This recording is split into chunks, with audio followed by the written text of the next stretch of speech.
Bienvenue dans un nouvel épisode de Soluble. Aujourd'hui, on va voir comment intercepter des déchets in extremis avant qu'ils ne se retrouvent dans nos océans. C'est un défi de poids quand on sait que pour le seul plastique, plus de 8 millions de tonnes finissent dans la mer chaque année. Bonjour Stéphane Azikian. Bonjour Simon.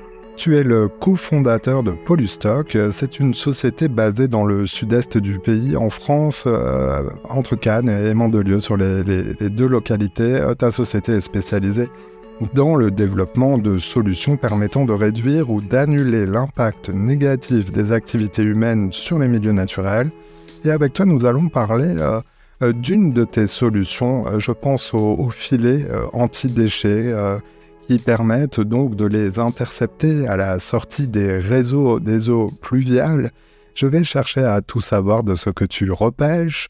On va remonter leur parcours, chercher à comprendre aussi ce que cela raconte de nos modes de vie. Et je te demanderai aussi pourquoi tu espères que dans une dizaine d'années, on n'ait plus besoin de ce type de dispositif. Mais d'abord, vous le savez, dans cette émission, j'ai toujours envie d'en savoir plus sur le parcours de l'invité. Stéphane, dis-nous comment tu t'es retrouvé à entreprendre dans le domaine de l'environnement à partir de 2009. Alors c'est une histoire de potes qui se sont unis pour essayer de répondre à des problématiques environnementales. Alors il faut bien comprendre qu'en 2009-2010, on est très précurseurs, hein. On parle des sujets environnementaux, mais on n'est pas encore, Simon, dans la préoccupation environnementale. Donc c'est des sujets qui sont abordés de façon très superficielle. Et nous, on se dit qu'en tant qu'être humain, on doit pouvoir jouer un petit rôle pour que les choses changent, pour que les choses aillent dans le bon sens. Alors très rapidement, moi, je suis issu du bâtiment. Pendant des années, on nous a fait bosser dans de l'ancien, et un jour, on nous raconte que, en fait, on était tout simplement dans des milieux extrêmement dangereux, puisqu'en fait, on travaillait l'amiante sans le savoir tous les jours. Hmm. Et là, j'ai eu une prise de conscience. C'est de là que tout est parti, en fait. Je me suis dit, amiante, risque humain, sanitaire, risque environnemental, et j'ai commencé à chercher, à essayer de comprendre, et ça a tracé la voie de Polystock. Dans ton milieu, donc dans ton environnement, avec donc ces menaces, ces dangers, on va en parler pour ce qui concerne les milieux marins. Allez, donc j'en viens donc à ce filet anti-déchets. C'est la solution sans doute la plus médiatisée parmi celles que propose ton entreprise. Plus de 700 équipements ont déjà été installés, plus de 3500 paniers anti-déchets qui sont des déclinaisons de ce dispositif ont été installés depuis environ 14 ans. Donc on voit que c'est du solide et que c'est des solutions qui ne datent pas d'hier. C'est avec tout ce recul que je vais t'interroger. Mais d'abord, peux-tu nous les décrire, ces filets? On imagine des mailles aux allures de filets de pêche. Alors l'idée, tu as mis le doigt dessus. L'idée vient effectivement une nuit, j'ai une révélation. Je vois ces filets de chalut, de chalutiers. Je me dis, mais si on est capable d'attraper, de pêcher des tonnes de poissons avec ces filets de chalut, on est capable quand même d'intercepter des tonnes de déchets. Alors, c'est aussi simple que ça, dans l'idée, en tous les cas. Dans la réalité, c'est beaucoup moins simple, parce que comme tu l'as compris, on est autodidacte, on ne connaît pas grand-chose dans les réseaux hydrauliques. On apprend, on apprend, on apprend, on se trompe, on commet des erreurs, des échecs, on les surmonte. Et effectivement, le filet de chalut est bien loin du filet Hydro-Rescue qu'on connaît aujourd'hui, qui est un filet hors norme, qui est complètement adapté à sa fonction, à sa mission, et c'est des années de développement. Et on est encore en développement, on est au stade de l'adolescence aujourd'hui encore. Alors, le nom commercial de ton filet, tu le disais, se prononce en anglais. Il est libellé ainsi, Hydro Rescue. Le but est donc de voler au secours du milieu naturel, en l'occurrence les océans. Quels sont les types de déchets à intercepter? Alors, ce qu'il faut bien comprendre très très rapidement, euh, sur les plus de 12-15 millions de tonnes de déchets qui finissent dans les mers et les océans chaque année, et non pas 8, je t'explique pourquoi, c'est parce que toutes les études sont menées sur les déchets flottants. Hmm. Et je vais resituer le cadre. Il faut savoir que uniquement 2% des déchets qui finissent par atteindre les mers et océans vont flotter. 98% des déchets coulent, ne sont plus visibles, ne sont plus quantifiables. Ça, il faut bien le comprendre. Et il faut savoir que 70% de ces déchets vont transiter par les réseaux hydrauliques. Ça, c'était la grande découverte. Alors, c'est une mauvaise nouvelle, bien évidemment, mais en même temps, c'est une très bonne nouvelle. Parce qu'à partir du moment où tu as compris le cheminement de ces déchets, tu peux imaginer des solutions. Et là, on a imaginé une solution qu'on va mettre à la sortie des réseaux hydrauliques. Donc les réseaux qui vont récupérer les eaux de pluie, mais pas que, hein. Il y a les déversoirs d'orage, on pourra y revenir plus tard. Et là, en fait, c'est un énorme filtre qui va laisser passer l'eau et retenir tous les déchets. Donc quels déchets? Bah, tous les déchets du quotidien. Tous les déchets. Donc le plastique, les lingettes, les mégots, les briquets, tout ce qui nous sert dans notre quotidien, les emballages alimentaires, vont finir dans les réseaux hydrauliques, ils vont finir en mer et dans les océans. Et ça, c'est un énorme problème. Alors, comment sont choisis les endroits où les filets sont installés? Alors, tu disais évidemment, ça passe par les réseaux hydrauliques, mais c'est immense. Il doit y avoir des endroits particulièrement stratégiques, on imagine. Comment vous faites ce choix avec les clients de ta société qui sont des collectivités locales, par exemple? Tu as deux axes d'action. J'ai évoqué ce sujet-là. Tu as les déversoirs d'orage. Les déversoirs d'orage, en fait, c'est les systèmes de sécurité des stations d'épuration qui vont, à une station est dimensionnée pour un certain volume à traiter. Si ce volume est dépassé, en fait, il y a une sorte de bypass qui fait qu'avant la station, tout le flux va partir dans le milieu naturel. Et qui dit tout le flux, dit tous les déchets. Donc ça, c'est un axe prioritaire. Et ensuite, tu as les réseaux hydrauliques. Donc là, l'étude va être simple, c'est tout va dépendre du bassin versant. Si par exemple j'ai une zone d'activité commerciale, énormément de commerce de bouche, des restaurants, bah, là tu sais que tu vas devoir agir. Un exutoire d'eau pluviale sur un quartier résidentiel, entre toi et moi, ça ne sert pas à grand-chose. Donc aujourd'hui, on sait où on doit agir parce qu'on n'a plus vraiment le temps d'attendre. Il faut aller vite, il faut être très efficace. Donc on sait accompagner nos clients sur ces enjeux. Alors, de plus en plus de villes adoptent une signalétique sur les berges, sur le bord des fleuves aussi, ou au niveau de certains avaloirs sur la chaussée, avec des inscriptions qui indiquent ici commence la mer. On les a plus ou moins tous vus dans nos villes, et même très loin de la mer, justement. Peux-tu nous expliquer justement ce qu'il se passe? Alors, je vais appeler ça une bouche d'égout, mais c'est vrai que c'est une idée reçue, et je voulais creuser ce sujet avec toi, car les bouches d'égout que l'on voit finissent dans la mer la plupart du temps. Comment on distingue ça avec ce que j'appellerais un avaloir d'eau pluviale? Alors effectivement, tu as raison, Simon, les mots sont très importants. En fait, dans l'inconscient collectif, bouche d'égout, ça veut dire que quand tu vas jeter quelque chose dans un avaloir d'eau pluviale, qui est le même contenant finalement, hein, parce qu'il faut être clair, c'est un contenant, et ben, en fait, les gens vont se tromper. Qui dit bouche d'égout dans leur inconscient dit que en fait, ça va aller dans une station d'épuration ou dans un centre où on va récupérer les déchets, ce qui est faux. Et donc, on voit beaucoup de gens qui vont jusqu'à la grille d'avaloir volontairement pensant bien faire pour jeter leur plastique, pour jeter leur mégot. Et en fait, ce mot bouche d'égout, il faut le faire disparaître. Il faut l'enlever du vocabulaire. Il ne faut parler que d'avaloir d'eau pluviale. Et qui dit eau pluviale, ben, on le comprend tous, ça va finir dans un vallon, dans une rivière, dans un fleuve, et on comprend très vite à ce moment-là qu'il n'y a pas de station d'épuration, qu'il n'y a pas de centre de collecte au bout de ce réseau. Et pour qu'on comprenne bien, c'est dans 100% des cas que ça finit à la mer, où il y a parfois une dérivation dans certaines grandes villes vers un système de traitement même Alors, je pars du inadapté. principe qu'il n'y a jamais de 100%. On va dire que dans 95% des cas, c'est le cheminement que je viens de décrire. Donc c'est vraiment très, très important à avoir en tête pour la suite de ce que l'on va se dire. Tu as démarré ton activité en Méditerranée où le problème de la pollution est immense, la pollution par les déchets. C'est l'une des mers les plus impactées à travers le monde. On compte en moyenne 39 macro-déchets flottants par kilomètre carré, contre moins d'un objet par kilomètre carré sur les autres façades de l'Hexagone. Ce sont des chiffres publiés par l'IFREMER. L'IFREMER, c'est l'Institut français de recherche qui est dédié à la connaissance de l'océan.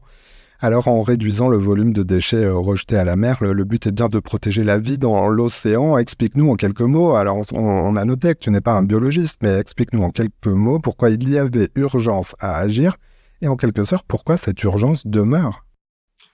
Alors, il y a urgence à agir. Pourquoi? Parce qu'en fait, la problématique du déchet, au sens large du terme, c'est que quand il va finir dans le milieu naturel, il sera difficilement récupérable. Alors, en soi, c'est pas un désordre visuel. Bien sûr que ça nous dérange de voir ces déchets échouer sur les plages, etc. Ce qu'il faut comprendre, c'est que tout plastique, pour parler que du plastique, contient des adjuvants. On parle de produits chimiques, des retardateurs de flamme, des assouplissants, des anti-ultraviolets, etc.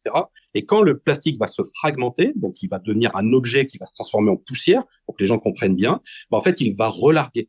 Simon. Et quand il va relarguer tous ces produits chimiques, il va déstabiliser le milieu naturel. Alors quand c'est dit déchets, c'est pas grave, quand c'est des millions de tonnes de déchets, là, ça devient un vrai enjeu.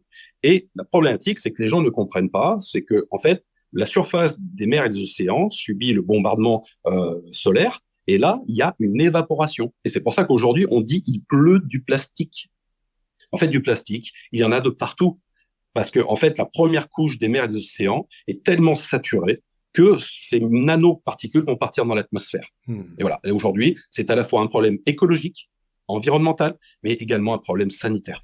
Oui, ce plastique, c'est vraiment le point noir de cette pollution, même s'il y a d'autres déchets qui sont aussi donc captés, évidemment, par ces filets. Alors, tu disais, on retrouve du plastique dans les airs, on les retrouve aussi tout au fond de l'océan et aussi de façon désintégrée. Euh, Tout finit et tout arrive à la mer, ou tout commence à la mer, même lorsqu'il est question d'eau. Je voudrais parler un peu avec toi de la Seine. Ce fleuve est très médiatisé en ce moment avec les Jeux Olympiques de Paris et les Jeux Paralympiques, où des épreuves de triathlon et de nage en eau libre sont prévues.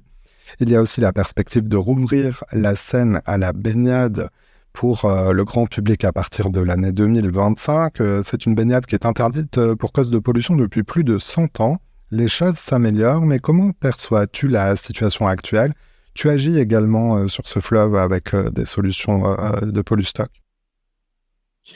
Alors, comment je perçois la solution avec quelques années aujourd'hui de parcours dans le monde de l'environnement, on va dire qu'on avance dans le bon sens, calmement, pas suffisamment vite. Se baigner dans la Seine, pourquoi pas? C'est un challenge. Je pense qu'on n'est pas encore arrivé à ce stade. Je pense qu'on a encore un petit peu imaginé que c'était possible, mais pour moi, ça ne l'est pas encore. Mais de gros efforts sont faits, il faut le dire, Simon. Et je pense que oui, dans 5 ans ou dans 10 ans, si vraiment on s'en donne les moyens, on pourra effectivement se baigner dans la Seine, dans la Marne, dans le Rhône. Et j'ai aucun doute là-dessus, mais on n'en est pas encore là. Oui, parce qu'il y a la qualité des eaux de baignade sur le plan microbien, mais il y a aussi les déchets. Et cela continue d'être déversé. Tu le constates dans la Ah Seine? oui, oui, bien sûr, bien sûr. Alors après, il y a quelques collectivités qui sont hyper actives, comme la métropole de Rouen-Normandie, qui est une des premières métropoles à avoir installé des filets auto-intercepteurs sur ces gros déversoirs d'orage. Mais encore, c'est des engagements qui sont isolés. Il y a encore du chemin. Tout le monde n'a pas bien pris conscience des enjeux. Tout le monde n'a pas fait encore le choix de l'action. Il faut encore pousser. Alors, il y a l'incivisme quand c'est pas des jets volontaires de vélo ou de choses comme ça. Donc, j'allais dire le plus gros du trait, évidemment, est lié à des comportements très inadaptés, mais il y a aussi des erreurs, il y a aussi des accidents qui font que, même par le vent, parfois des poubelles peuvent déborder, se retrouver dans la mer. Ce problème paraît insoluble, mais tu as tout de même bon espoir, et notamment avec les solutions que tu as imaginées, d'en venir à bout, en tout cas que la société puisse en venir à bout. Et tu sais, ici dans ce podcast, de nombreux auditeurs se demandent sur quoi peuvent-ils agir et comment les problèmes que nous évoquons dans Soluble peuvent progresser, régresser même, je dirais. D'après toi, d'après ton expérience, sur quels autres leviers serait-il le plus pertinent d'accélérer pour contrer la pollution des océans par les déchets en particulier? Alors, nous, souvent, je nous présente comme étant des urgentistes. Il y a une situation d'urgence. On doit mettre en place les solutions qui permettent de couper le robinet des déchets de la terre vers les milieux aquatiques. Donc ça, c'est la première des étapes. On connaît, comme on l'a dit, tous les réseaux qui sont à risque. On doit équiper tous les réseaux à risque de solutions qui permettent d'intercepter ces déchets. Ça, c'est la priorité. Après, bien évidemment, il y a d'autres leviers, le levier comportemental. Il faut sensibiliser, il faut avoir énormément de pédagogie, mais tous les jours, pas une fois, tous les 2 ou 3 mois. Parce que beaucoup de gens ne sont pas des pollueurs. Ils polluent par erreur. Et c'est pas pareil. Il y en a qui s'en foutent, hein, et il faut le dire très clairement. Cela, on aura du mal à les faire changer. Mais beaucoup ne polluent pas volontairement. Ils ont juste besoin de comprendre et changer leurs habitudes. Donc ça, c'est le deuxième volet. La sensibilisation, la pédagogie, c'est un axe essentiel. Après, ben évidemment, mais c'est beaucoup plus complexe. Il faut changer nos modes de consommation. Mais c'est pas le consommateur là qui va changer, c'est les industriels. On doit leur faire comprendre qu'on a besoin de leur aide pour que tout le modèle se remette en question. Voilà. Polystock seul ne sauvera pas le monde. Polystock n'est qu'une partie de la solution. Et d'ailleurs, les citoyens européens et les Français qui nous écoutent ont vu progressivement des changements de réglementation avec la volonté de réduire à la source la quantité de déchets, notamment plastique. On connaît de façon progressive un abandon des plastiques à usage unique, comme les couverts, les bouteilles, les pailles, les cotons-tiges, autant de déchets en moins attrapés dans les filets.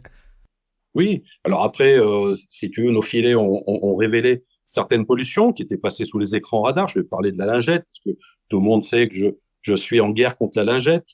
C'est vrai que c'est un produit de consommation entre toi et moi qui est quand même inutile. Il suffit de prendre une éponge, un chiffon humide, et ça fait largement l'affaire. Autant éliminer le plastique, on sait que c'est un sujet très complexe, c'est une pollution protéiforme, donc il faudra du temps, mais la lingette aujourd'hui, elle est inutile. Donc 70 milliards de lingettes sont utilisées. En Europe, combien de millions, de centaines de millions de lingettes sont collectées dans nos filets? Aujourd'hui, on n'arrive même plus à le calculer. Donc, je pense qu'il y a des axes qui seront plus ou moins simples, plus ou moins rapides pour pouvoir changer de trajectoire. Et puis bon, c'est connu, on va pas le détailler, mais il y a aussi ce fléau des mégots de cigarettes qui finissent dans la mer. Ça, c'est quelque chose Alors, d'évitable par les comportements. les mégots, les chiffres donnent le vertige. Une récente étude a attesté que 31 milliards de mégots sont jetés au sol chaque année en France. On ne parle que de la France. Un mégot pollue entre 500 et 800 litres d'eau. Un mégot.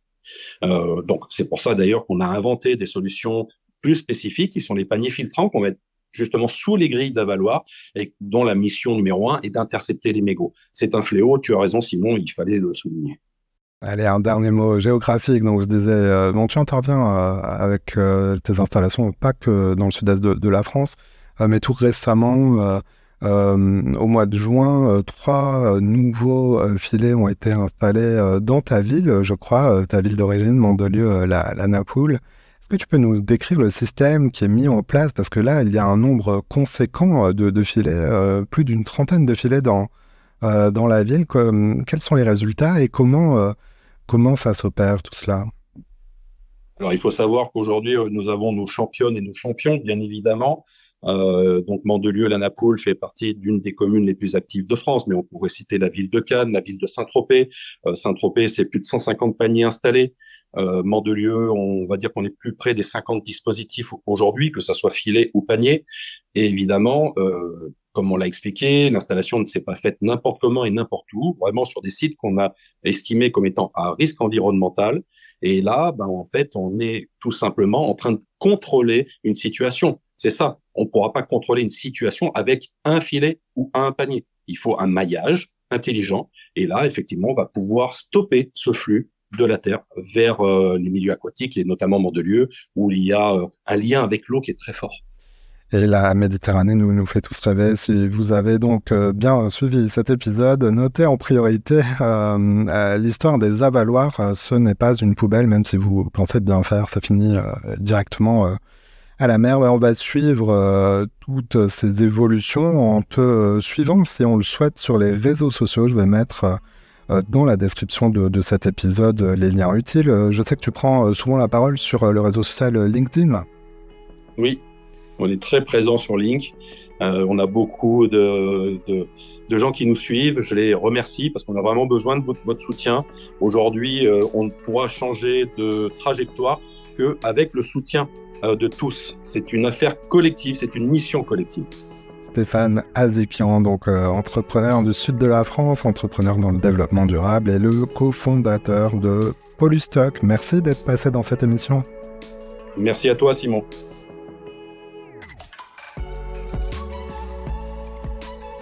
Voilà, c'est la fin de cet épisode. Si vous l'avez aimé, notez-le, partagez-le et parlez-en autour de vous. Vous pouvez aussi nous retrouver sur notre site internet csoluble.media. À bientôt.